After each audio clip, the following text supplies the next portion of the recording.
fiery horse with the speed of light, a cloud of dust, and a hearty Hi-Yo Silver, the Lone Ranger.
With his faithful Indian companion Tonto, the daring and resourceful masked rider of the plains led the fight for law and order in the early western United States. Nowhere in the pages of history can one find a greater champion of justice. Return with us now to those thrilling days of yesteryear. From out of the past come the thundering hoofbeats of the great horse Silver. The Lone Ranger rides again. Come on, Silver.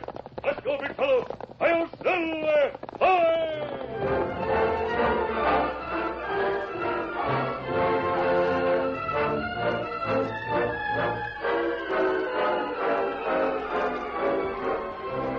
The Lone Ranger and Tonto were busy preparing supper when Dan Reed, the masked man's 14-year-old nephew, returned from a trip to the nearby town of Rockville and reined up hurriedly. Ho, Victor, ho. Easy, fella, step on. What's the trouble, Dan? You ride Victor plenty fast. Him all lathered. I saw the red-masked outlaw. He held up the bank in Rockville. The red-masked outlaw? Are you sure, Dan? Him killer we try find, Kimasabi. Yes, I know. Dan, I asked you, are you sure? Oh, yes, sir. I saw him close up, too. Tell us about it, Dan. Well, I left Victor at the hitching rack. That's just beside the watering trough outside the bank. Go on. I went across the street to the store. Then I came out and went back to where Victor was waiting. I was putting the packages in my saddlebag when it happened.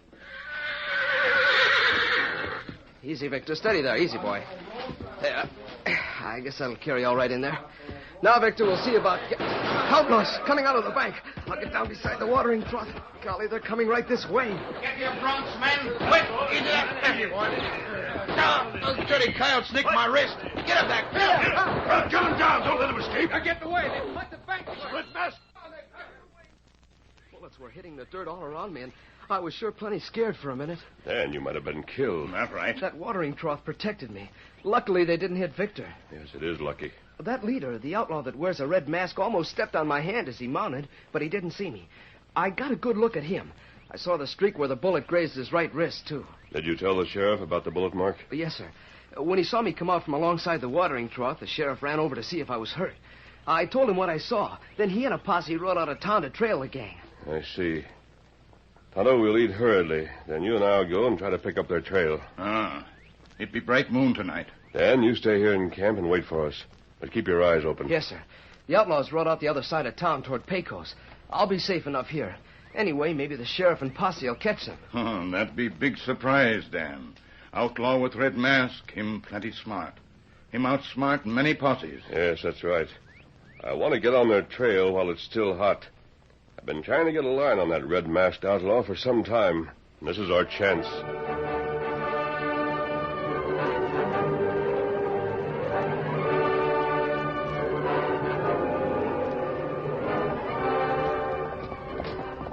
Meanwhile, the red-masked outlaw and his gang rode to the Pecos River. Oh. There they separated, riding off in pairs. All right, men. Split up here into 3 pairs. Foxy, you ride with me as usual. All right, boss. Now get going. And be sure to lose your trails in the water. Get him.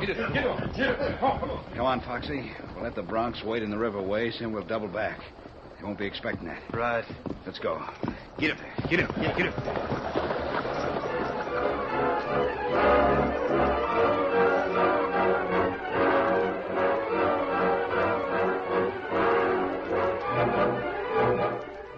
Dan Reed cleaned up the camp after the Lone Ranger and Tonto had left. Then, rolling himself in his blanket, he lay down to rest. The moon had come up, and its bright light made everything plainly discernible for quite a distance. Dan dozed a while. Then suddenly he was startled by a warning whinny from his horse Victor. That's Victor. Something's wrong.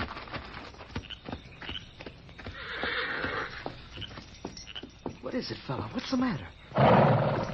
As his young master approached, Victor raised his magnificent head, holding it high, and then, unmoving, stood gazing expectantly up trail. Dan realized Victor was giving a warning, and the boy listened intently for a moment. Then, faintly, he heard the beat of approaching hoofs.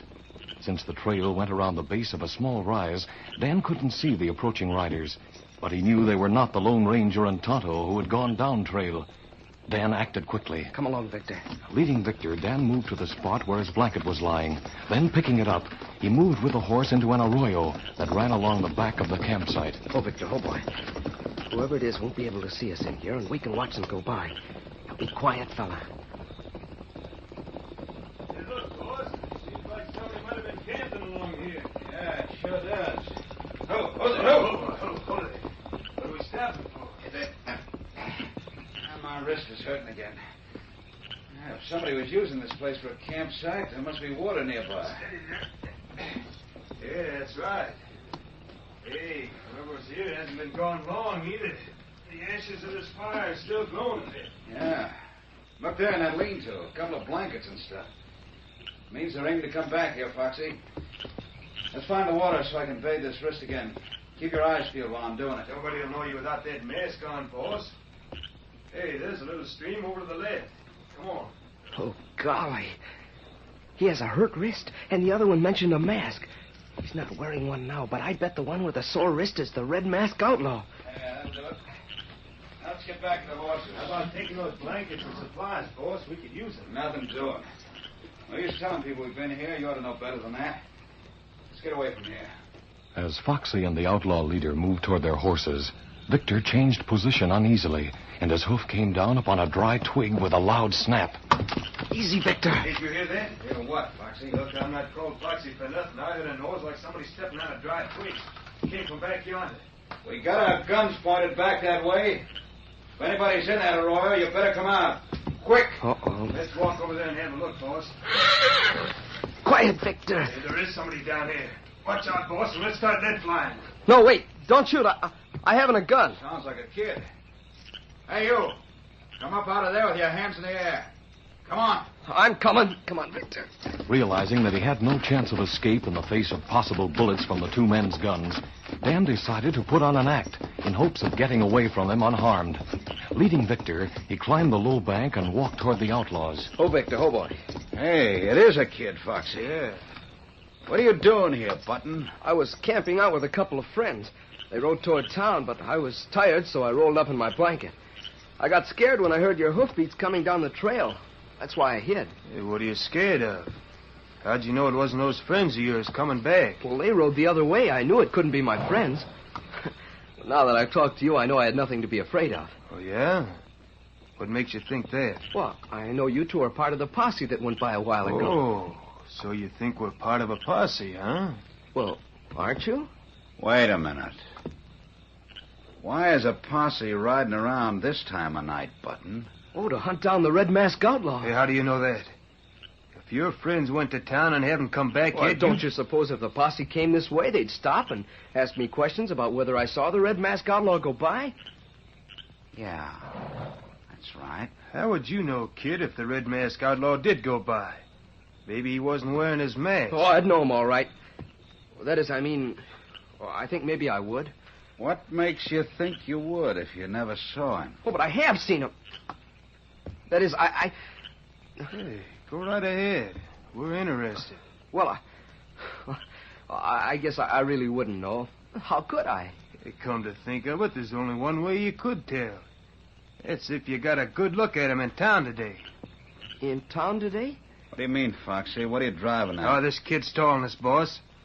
I remember seeing that white stallion hitched right outside the bank today, just before things began to happen. Come here, you... Oh, you're hurting my arm. Let go. Speak up. No lying. Oh, Did you see the red mask outlaw in town today? look, let go. That hurts. It looks like you don't want to answer. Ow. If I was bigger, you wouldn't do that. If you was bigger, we'd gun you down. You figure on getting away from us here and riding to spread the news that you saw us. I'll spread the news, all right. Ah, shut up. You're right, Foxy. This maverick is wise. I ought to put a slug in him while he's lying there on the ground. If you do, you'll be sorry. Hey, the kid's got spunk, you know it. Knowing who you are and standing up to you that way. Yeah, that's right. We could use a spunky maverick like him to look after our horses. I've decided to give you a good job, kid. I don't want your job. I wouldn't be seen with either of you. Hey, he's good for laughs, too, boss. Let's take him along to our camp. Yeah, we better leave before his friends come riding up. They'll be back, and they'll find you, too. Ah, you're wrong. They won't find us or you either, Button. Now, get on your horse. No, I won't. I'm not leaving here. His back talk might be funny to you, Foxy, but right now it's getting on my nerves. Get on that horse. I'll put lead into both you and the stallion. All right. I got his Steady, bridle, boy. boss. Come on up. Right. I got this gun ready for you, kid, if you try anything. Easy there. Get up there. Go on. Get up. Come on, Get up. Victor.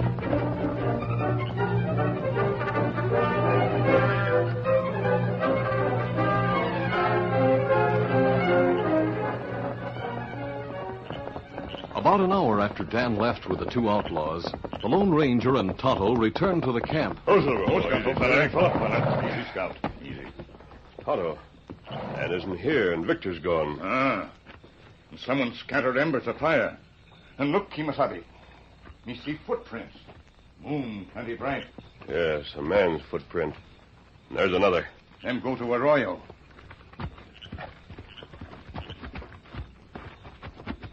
Tonto, here's Dan's blanket. It looked like Dan hide here from someone. Then hoof marks and prints go back up bank. We look... Yes. Oh, they stood here. See there, Tonto? Look like Dan struggle here. Maybe him... Here, Kimasabi. Here. He find this. What is it? A mask. Me like match. A red mask, Tonto. A red-masked outlaw's been here. He and one other. And them take Dan. We're going to trail them no matter how long it takes. If those dirty killers have harmed Dan, I'll... Come on, there's no time to lose.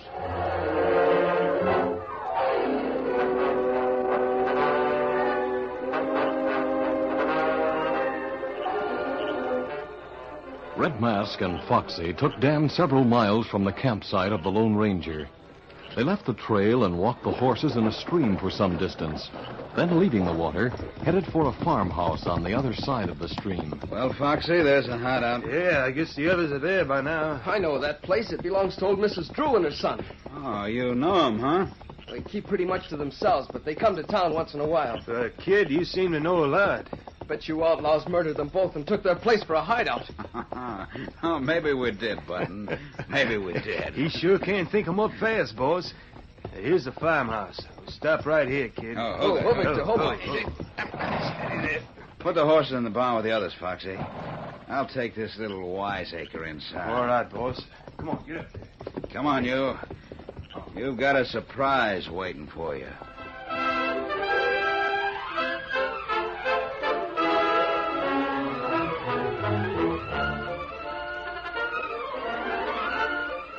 The curtain falls on the first act of our Lone Ranger story. Before the next exciting scenes, please permit us to pause for just a few moments.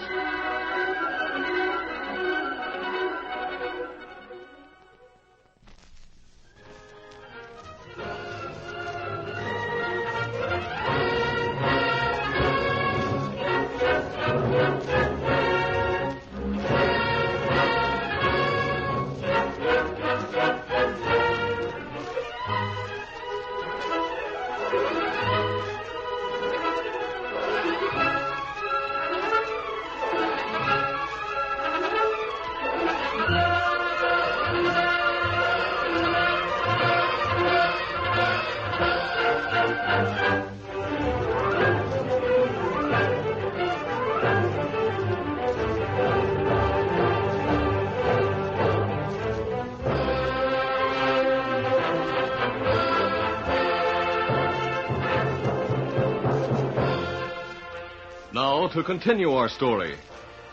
The outlaws took Dan to a farmhouse, which he recognized as a place known as the Drew Farm. Dan expressed the thought that the outlaws had murdered old Mrs. Drew and her son Henry. But as he and the Red Mask outlaw started for the house, Dan was told he had a surprise waiting for him. Well, son, you had me downright worried. The rest of them got here long ago. They're out in the bunkhouse now. Golly, old Mrs. Drew. I told you you'd get a surprise. Who's the boy, Henry? What'd you bring him here for? Gosh, and you're Henry Drew, her son. That's easy to figure out, even for you, kid. This button got wise to us, Ma, so I had to bring him with us. We can use a stable boy. You won't be able to keep me here. Henry, you're a fool. Do I always have to do the thinking for you? This boy'll be a nuisance and a danger, too. Here comes Carlos with Foxy now. So, this is the boy who was to help in the stables, no? That's him, Carlos. And it's up to you to make him work hard. And see he don't get away, savvy? Oh, si, senor. He will not get away from Carlos. And if he don't work, he will get the beating with a strap. What's your name, boy? What difference does it make? Oh, but this is not polite to Grandma. Answer! Carlos has a strong hand, boy. What's your name? My name is Dan Reed. Danny. Well, Danny, we'll make a fine outlaw out of you if you behave yourself. If you don't, you'll die young. Amen? Carlos, take him to the barn and tie him up for the rest of the night. We have to get some sleep. That's right. I'm about all in. Carlos will tie him up plenty tight and give him nice straw to sleep on in the barn. Come along, my little friend.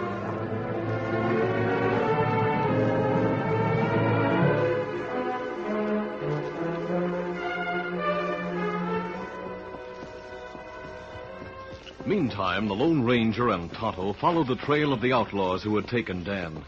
Though the moon was bright, it was slow work trailing them.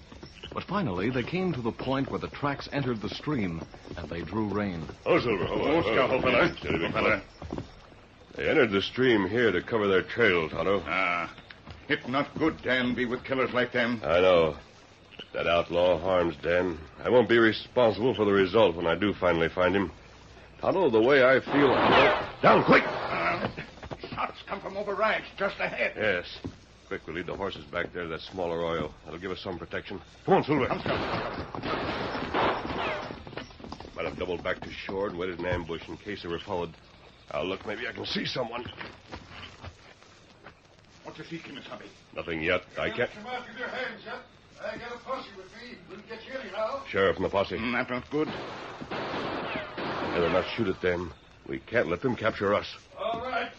We're coming after you right now. Quick, mount up. We're right down the arroyo, a short distance. Once around that turn ahead, we can make a run for it. Easy, big fella. Easy, Scout. Come on, Silver.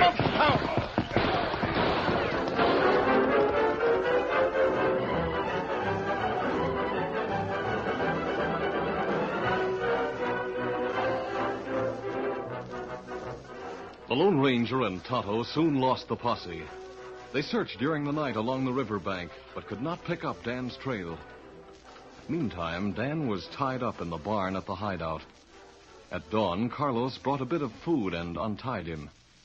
After eating, Dan was forced to help groom and saddle the horses. Well, you have done very well, my little stable boy. Only once has Carlos had to slap you to get you to work. Someday you'll wish you hadn't slapped me, I can tell you that much. Today I am feeling much good, so Carlos will laugh at what you say. But I warned you, don't make Carlos to lose his temper with your words. Now I must tie you up again. No, I won't let you tie me up. This gun, it will put one big lump on the back of your head if I use the end of it.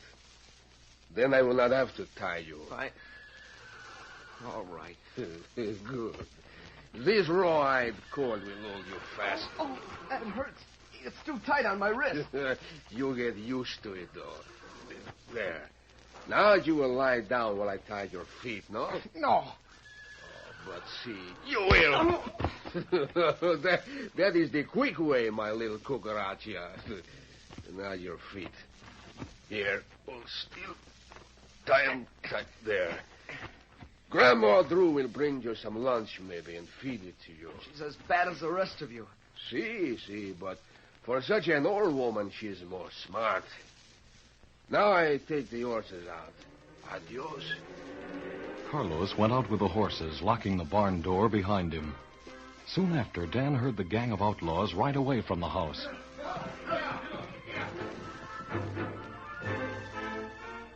About 5 minutes passed, and then Victor, who had been stomping and snorting in his stall, broke his halter and trotted over to his young master.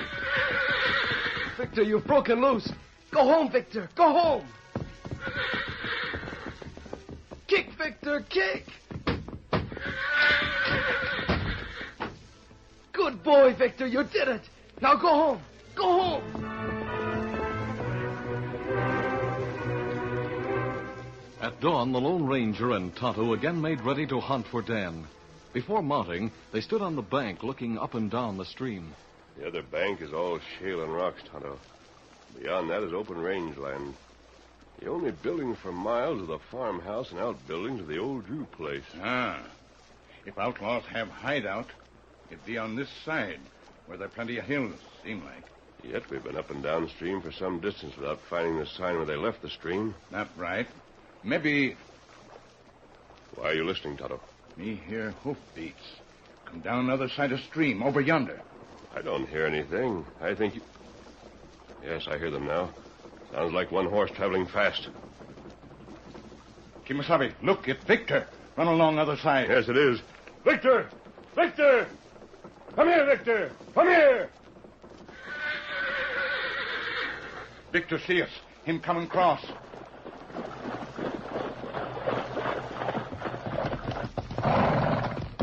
Victor, good boy. He's trying to find his way back to camp, Tonto. Him come along the other side. We go over there now, backtrack on Victor. Yes, come on, let's mount up. Steady, big fella. Easy, Scout, easy. One still there. Get him up, Scout. Come, Victor.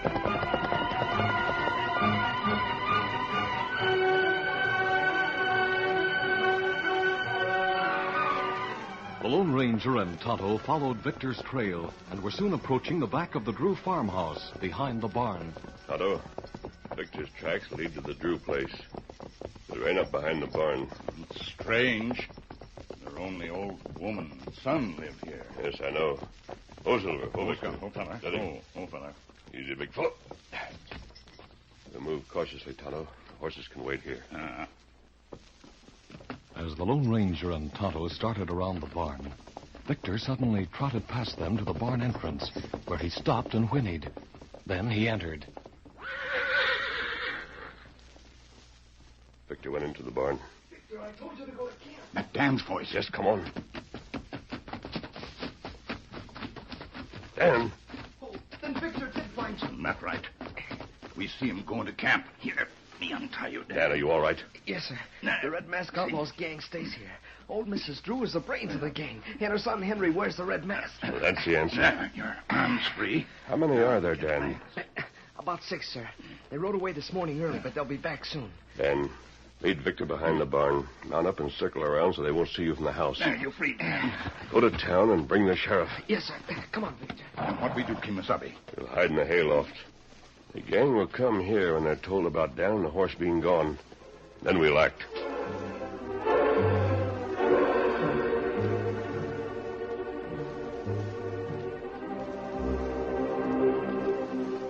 An hour later, the gang returned to the house. Carlos went to the barn to put up the horses. A few minutes after, he entered the house excitedly. Senor, the boy, he's gone. Gone? How could he be? Don't know, but he is. Come see for yourself. All right, we will. Come on, man.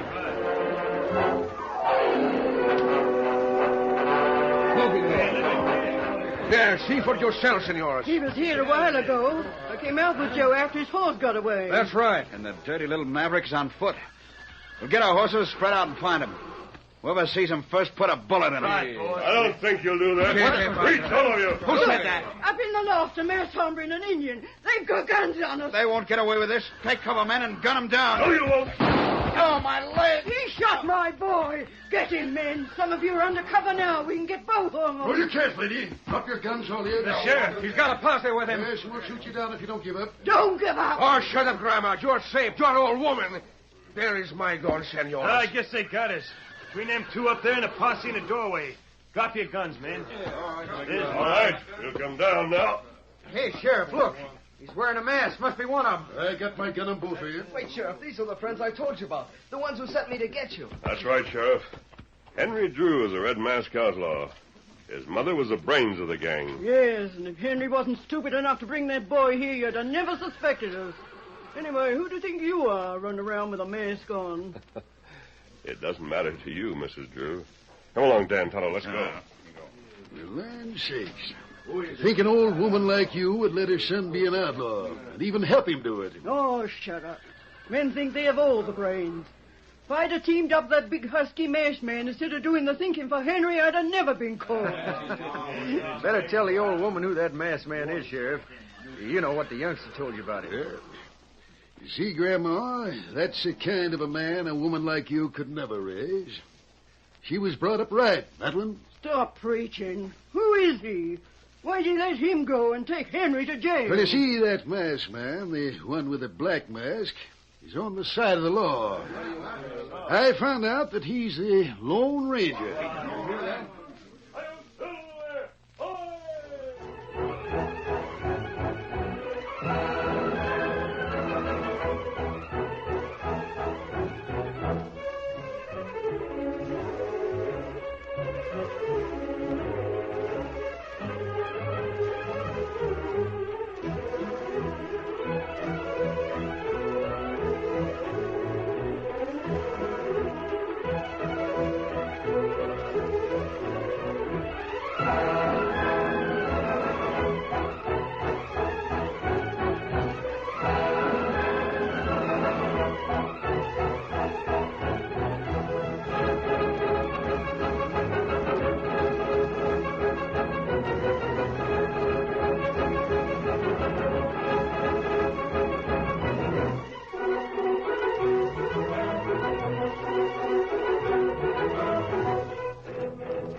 This is a feature of the Lone Ranger Incorporated, created and produced by George W. Trendle, directed by Charles D. Livingston, and edited by Fran Striker. The part of the Lone Ranger is played by Brace Beemer.